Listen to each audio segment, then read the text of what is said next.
What prompted you to get into this line of business? I think it probably happened by accident, because nobody in the family was in IT. My father has been in the trading business, but it just happened that he bought a computer in his office, and there was nobody to play around with it. And I started going to his office and started playing with the machine. Then we got a tutor to come and teach me in the office, and that's how the interest started. And then once the interest started, I felt that the combination of commerce, accounts, and business, coupled with technology, was becoming quite a strong proposition. So I pursued computing and programming and all software development from there on, and it just happened by accident. High points and low points of your venture. See, this is a very technology-driven business, and as much as I would say I'm an entrepreneur, but I'm more a technology person. So what really drives the business and brings the fire in the belly is the technology innovation. So we as a company and I as an individual have always wanted, and I still believe that innovation is what you can really bring as a value proposition to yourself and to the customer. So innovation has driven me and the company as well. We've done several innovations in the course of the in the business life and the life of the company. But I think one of the highest points was when we got into the national parks of Kenya, where we provided them a solution based on smart cards. And that was the first time smart cards were used in the bush. And we were actually sitting inside the jungles and setting up the system for them. And I mean, by that time I had a reasonably good amount of team, and the team was actually sleeping next to the national park, and we would hear the lions roaring, and so that was I think quite an exciting period for us, where we rolled out a large smart card project, the largest in Africa for the first time, and that gave us a quantum leap in the business. I mean, we were probably a 50 million shilling company, and we suddenly became a 120 million shilling company. You know? So that gave us a quantum leap, and that really set a precedent for us that innovation is the way to go, and it really reinforced the conviction in ourselves that as you keep innovating, you're going to get a humongous amount of quantum leaps. So that was the peakest that we saw. There would be lows, yes. I think one of the things that I had decided when I started this company was that I'm going to maintain my focus in terms of what I want to do. Yeah, IT is a very large ocean, and there are lucrative opportunities you would get which are not necessarily within your focus. So I had taken the tough call that no, I'm not touching that business, even if it is lucrative.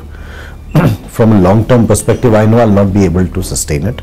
I'll not be able to provide the support that the customer requires. I mean, for example, if there's a requirement for 200 computers, that's not my business. I mean, it was lucrative. Every machine you would make X dollars, so 200 X dollars is what you would end up with for doing nothing really. So one is there is no value add, so that is not bringing the fire in the belly. Two is it is not my focus. So I took the tough call that I'm prepared to give away that revenue, because there are times when you don't have enough work and such jobs come on the table, and you are enticed to take a call, you know, that okay, let's do this business and make that quick buck while the going is low, you know. But I took that tough call that I'm not going to take this, you know. I'm not going to take this business. It's not my focus. I know we don't have work right now, or we do not have enough to keep us busy. But when we become busy, what will happen to this business? Will we be able to sustain it? Will we be able to provide the support to this customer when he needs it? So So you would hit a low and you would have to take a tough call, and there are times when that low is a longer period and there's no consistent revenue in the business, and you would have months where you would be running minus, you know. So there would be personal savings being tapped into to fund the business and to fund your own personal costs. So you would, we've gone through that, and it's the focus and the conviction that kept driving us. What is your hiring policy?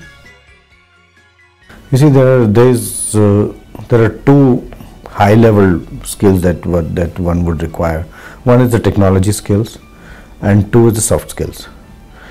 I believe technology skills can be built, can be nurtured. Yeah, it's the soft skills that takes a longer time and requires a lot of the person himself or herself in terms of attitude and so on. So we, as much as we look for technology skills, we pay a good amount of importance to the soft skills of the person. How is he communicating? How is he interacting with people? And his outlook to life. What is his vision? What is his plan? So those are things that we really dwell on a lot, to be able to ensure that we are hiring people who are going to go on with us and are willing to grow with us, you know. And as a company, we believe in sharing. So we want people who are not passengers, people who are each of them going to drive the vehicle. So, and that requires soft skills. Technology skills, you can sit here. I mean, there is a process, and people will learn. But soft skills and the self-confidence, the positive attitude, these are things that we look for. And of course, I mean, these are things also these skills can also be built, but it requires a learning attitude. Yeah. Resources needed to scale up your business. Again, this is a quantum leap.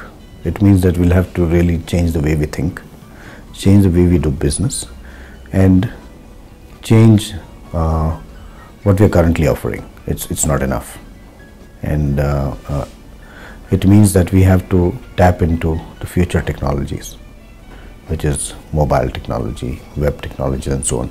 We're not in that space right now, but there is a lot of investment going into that area now.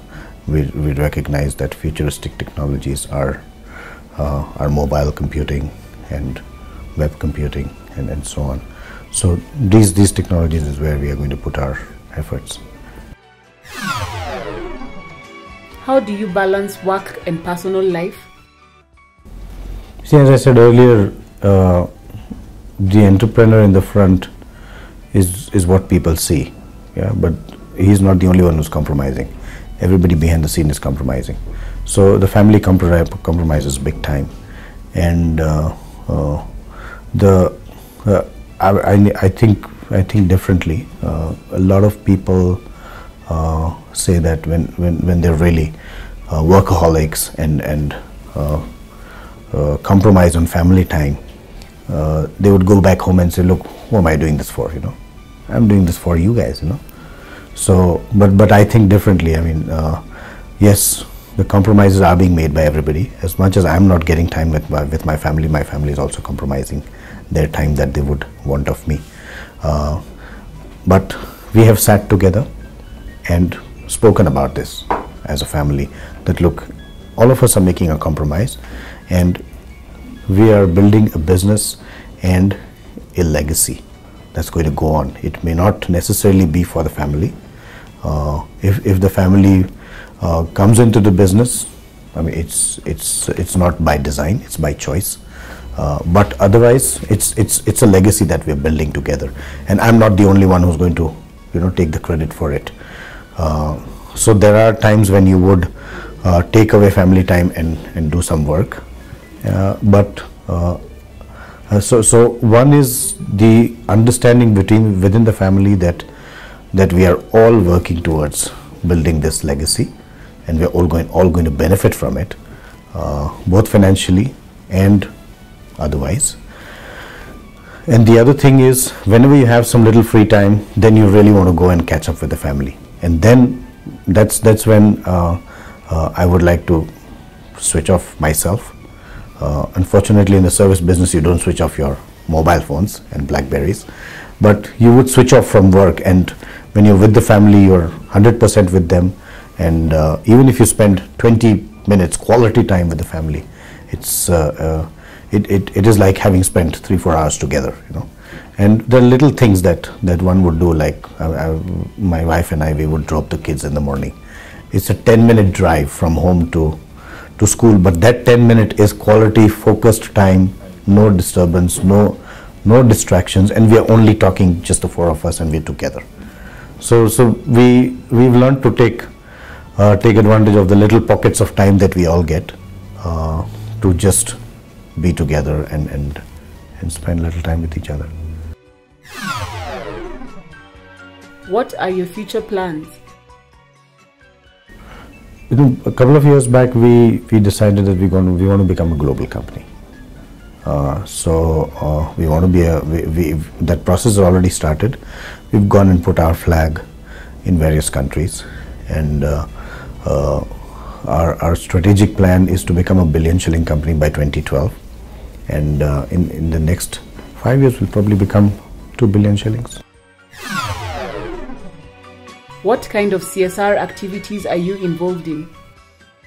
What we've done is we've been doing small contributions here and there towards needy causes, but now we've structured that process, and we have a basic CSR framework which enables 3 or 4 people from within the company to be on a committee, and they would look at identify projects which would make sense for our community. We're not a very rich company, but we believe that even donating 100 shillings is a big deal. You know, it'll add to the ocean. So as much as we want to contribute, there is the structured way that we are still evolving. That process is evolving, but we identify projects. We see if it is making sense for us to contribute whatever amount of shillings there is, and we have said that our focus is going to be education as one sector, and any national disaster that may occur, like we have famine, drought, that is an area where we would like to go. So education is one area, and national disaster is another one. At the same time, we believe that charity begins at home. We do not want to be splashing money in the community and we have our own people suffering within the company.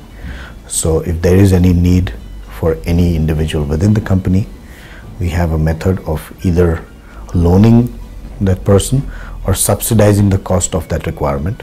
It could be a healthcare requirement, it could be an education requirement.